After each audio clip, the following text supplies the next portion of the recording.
नमस्कार विद्यार्थी मित्रांनो, मी केटीएम महाविद्यालयातील सहाय्यक प्राध्यापक डॉक्टर गणेश पाटील. विद्यार्थी मित्रांनो, आज आपण प्रकरण 2 तपासणी, प्रमाणन आणि अंकेक्षण अहवाल यामधील मूल्यांकन बघणार आहोत. यामध्ये आपण मूल्यांकनाचा उद्देश, मूल्यांकनाचे तत्व आणि मूल्यांकनाचा पद्धती याचा आपण अभ्यास करणार आहोत. विद्यार्थी मित्रांनो, सुरुवातीलाच आपण बघूया मूल्यांकन म्हणजे काय. मूल्यांकन हा सत्यापनाचा एक भाग आहे, ज्यामुळे मूल्यांकनाचा अभ्यास सत्यापनाबरोबरच केला जातो. संपत्ती अथवा मालमत्तेचे योग्य आणि अचूक मूल्यांकन केल्याशिवाय अचूक नफा अथवा तोटा काढता येत नाही. कोणत्याही संपत्तीच्या उपयुक्ततेच्या आधारावर तिचे मूल्य ठरवणे म्हणजेच मूल्यांकन होय. विद्यार्थी मित्रांनो, आपण बघितलं की मूल्यांकन हा सत्यापनाचाच एक भाग आहे, म्हणून सत्यापनाबरोबरच मूल्यांकनाचाही अभ्यास करणे गरजेचे आहे. व्यवसायातील विविध मालमत्तेचे उपयुक्ततेच्या आधारावर मूल्य निश्चित करणे म्हणजेच मालमत्तेचे मूल्यांकन होय. ताळेबंदात दाखवल्याप्रमाणे मालमत्तेचे मूल्यांकन बरोबर आहे हे पडताळून पाहणे या बाबींचा मूल्यांकनात समावेश होतो. मूल्यांकन हे सत्यापनाचे अंग आहे. मूल्यांकनाशिवाय सत्यापनाला अर्थ नसतो. तर संपत्ती व सत्यापनाशिवाय मूल्यांकनाला अर्थ उरत नाही. प्रत्यक्षात मालमत्तेचे मोजमाप करून तिची किंमत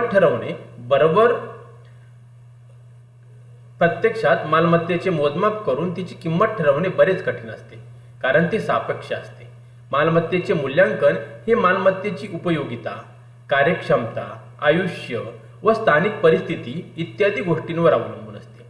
निरनिराळ्या प्रकारच्या मालमत्तेचे मूल्यांकन करण्याच्या वेगवेगळ्या पद्धतीही अस्तित्वात आहेत. या पद्धतीनुसार मालमत्तेचे मूल्यांकन करून ती ताळेबंदात दाखवणे आवश्यक असते. संपत्ती किंवा मालमत्ता योग्य किमतीला ताळेबंदात दाखवली नाही तर व्यवसायाची सांपत्तिक स्थिती सत्य व असत्य दिसणार नाही.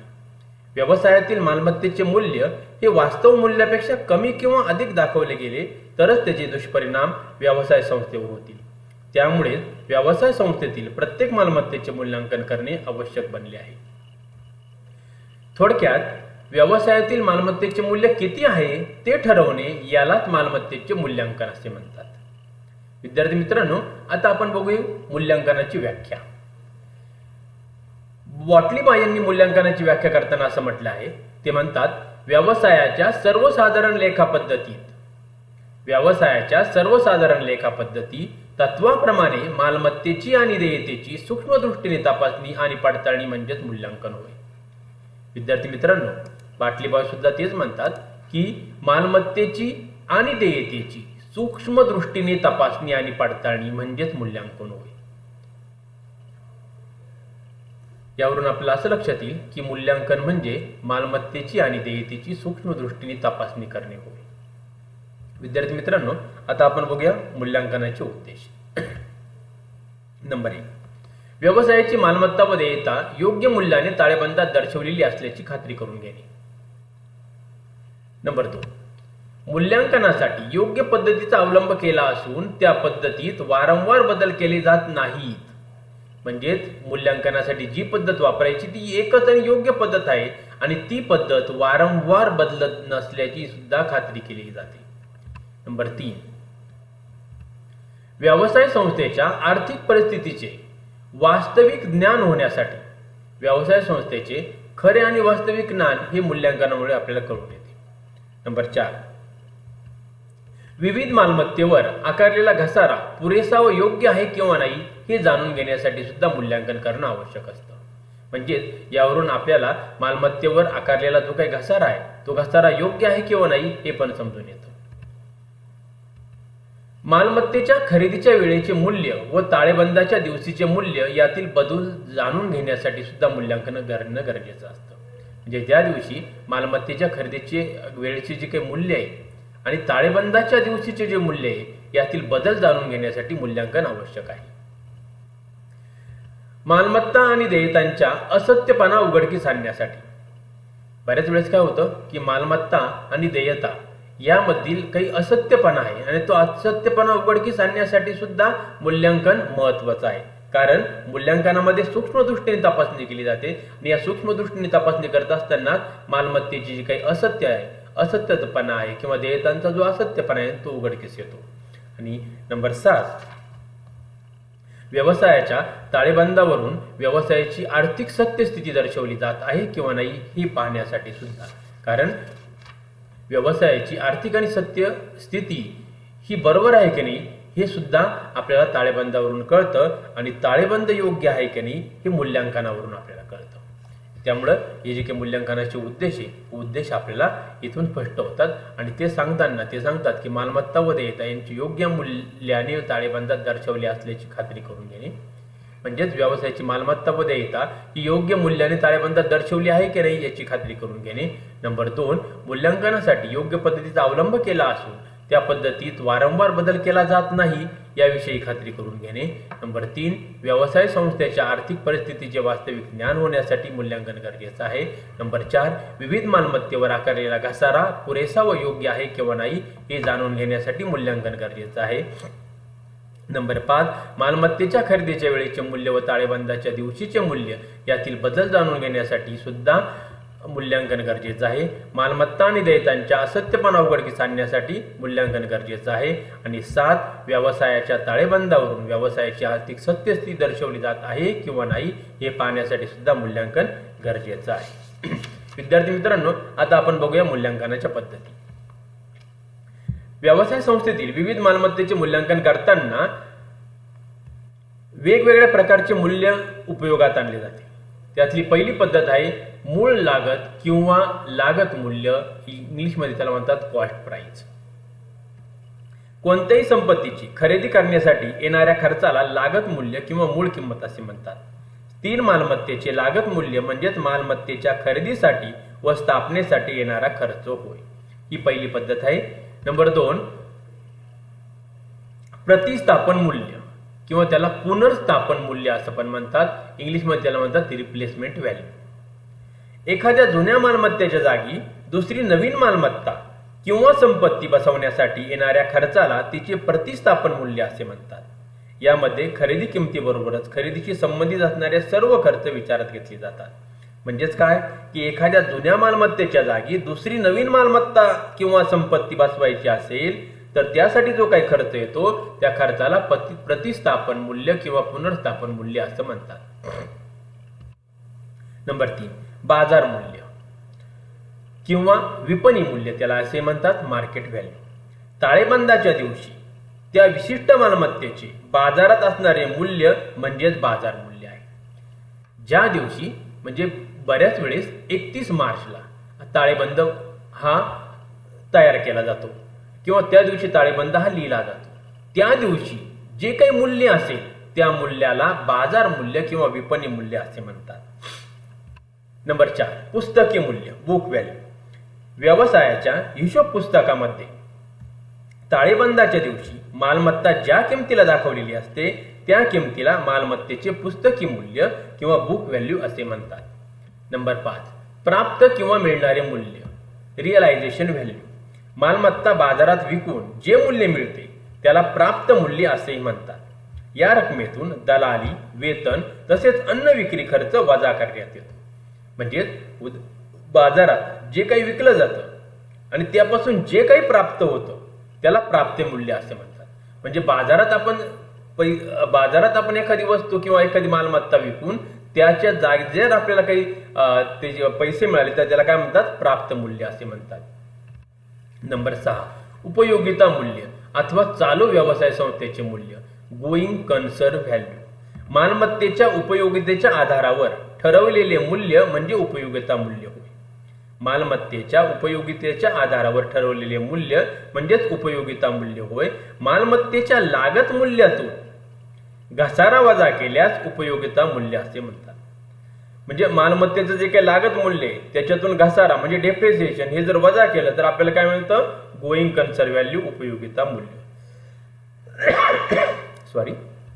नंबर 7, मोड मूल्य अथवा अवशिष्ट मूल्य याला स्क्रॅप व्हॅल्यू असे म्हणतात. एखादी संपत्ती व्यवसायासाठी निरुपयोगी झाल्यानंतर किंवा तिची उपयोगिता संपल्यानंतर तिच्या विक्रीपासून जी किंमत मिळते तिला अवशेष मूल्य किंवा मोड मूल्य असेही म्हणतात. म्हणजे एखादी वस्तू आहे ती निरुपयोगी झाली किंवा तिची उपयोगिता संपली म्हणजे तिचा आपल्याला काही उपयोग नाही तर तिच्या विक्रीपासून जी किंमत मिळते तिला अवशेष मूल्य किंवा स्क्रॅप मूल्य असे म्हणतात. विद्यार्थी मित्रांनो, मूल्यांकनाच्या ह्या 7 पद्धती आहेत. तर पहिली पद्धत आहे मूळ किंमत, कॉस्ट प्राइस. दुसरी पद्धत आहे प्रतिस्थापन मूल्य, रिप्लेसमेंट व्हॅल्यू. तिसरी पद्धत आहे बाजार मूल्य, मार्केट व्हॅल्यू. चौथी आहे पुस्तकी मूल्य, बुक व्हॅल्यू. पाचवी पद्धत आहे प्राप्त मूल्य, रिअलायझेशन व्हॅल्यू. सहावी आहे उपयोगिता मूल्य, गोईंग कन्सर्न व्हॅल्यू. सात आहे मोड व्हॅल्यू किंवा त्याला अवशिष्ट मूल्य असंही म्हणतात, म्हणजे स्क्रॅप व्हॅल्यू. विद्यार्थी मित्रांनो, आता आपण बघूया मालमत्तेच्या मूल्यांकनाची तत्व. मालमत्तेच्या मूल्यांकनाची तत्व पुढील प्रमाणे. पहिले स्थिर मालमत्ता, फिक्स ॲसेट. सर्वसाधारणपणे जी मालमत्ता व्यवसायामध्ये पुन्हा विक्री करण्यासाठी खरेदी केली जात नाही, जी मालमत्ता व्यवसाय संस्थेमध्ये पुन्हा विक्री करण्यासाठी खरेदी केली जात नाही, ज्या मालमत्तेचा उपयोग व्यवसायामध्ये उत्पादन कार्यासाठी केला जातो, अशा मालमत्तेला स्थिर मालमत्ता असे म्हणतात. स्थिर मालमत्तेचं जे काही लागत मूल्य आहे ते लागत मूल्य काढण्यासाठी एक फॉर्म्युला आहे. तो फॉर्म्युला म्हणजे काय? मालमत्ता खरेदी किंमत अधिक खरेदीवरील खर्च. स्थिर मालमत्तेचे लागत मूल्य बरोबर मालमत्ता खरेदीची किंमत अधिक खरेदीवरील खर्च. आणि दुसरा आहे स्थिर मालमत्तेचा घसारा. स्थिर मालमत्तेचा घसारा बरोबर मालमत्तेचे लागत मूल्य वजा अवशेष मूल्य. म्हणजे मालमत्तेच्या लागत मूल्यामधून अवशेष मूल्य वजा करायचं. अवशेष मूल्य म्हणजे काय? स्क्रॅप व्हॅल्यू, मोड व्हॅल्यू. आणि त्यानंतर त्याला मालमत्तेचे जे काही आयुष्य आहे, म्हणजे मालमत्ता किती वर्षाची झाली. उदाहरणार्थ फर्निचर असेल तर फर्निचर घेऊन जर 2 वर्ष झाले असतील तर मालमत्तेचं आयुष्य किती येईल? 2 वर्ष. आणि ते कसं काढणार आपण? स्थिर मालमत्तेचा घसारा बरोबर मालमत्तेचे लागत मूल्य वजा अवशेष मूल्य भागिले मालमत्तेचे आयुष्य. नंबर 2, अस्थिर मालमत्ता, लिक्विड ॲसेट. सर्वसाधारणपणे जी मालमत्ता व्यवसायामध्ये पुन्हा विक्री करण्यासाठी खरेदी केली जाते, जी मालमत्ता व्यवसायामध्ये पुन्हा विक्री करण्यासाठी खरेदी केली जाते, ज्या मालमत्तेवर उत्पादनाच्या प्रक्रिया करून विक्री केली जाते, ज्या मालमत्तेचे पैशात रूपांतर केले जाते आणि जी मालमत्ता चल स्वरूपाची असते, अशा मालमत्तेस अस्थिर मालमत्ता असे म्हणतात. उदाहरणार्थ कच्चा माल, पक्का माल, हुंड्या, रोखे, कर्जदार म्हणजेच डेटर्स इत्यादी. अस्थिर मालमत्तेचे मूल्यांकन करताना ताळेबंदाच्या तारखेस असणारे मालमत्तेचे बाजार मूल्य किंवा लागत मूल्य यापैकी कमी असणारे मूल्य विचारात घेतले जाते.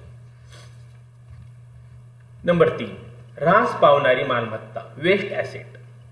सर्वसाधारणपणे जी मालमत्ता व्यवसायात उपयोगात आणत असताना तिची उत्पादन क्षमता हळूहळू कमी होत जाते.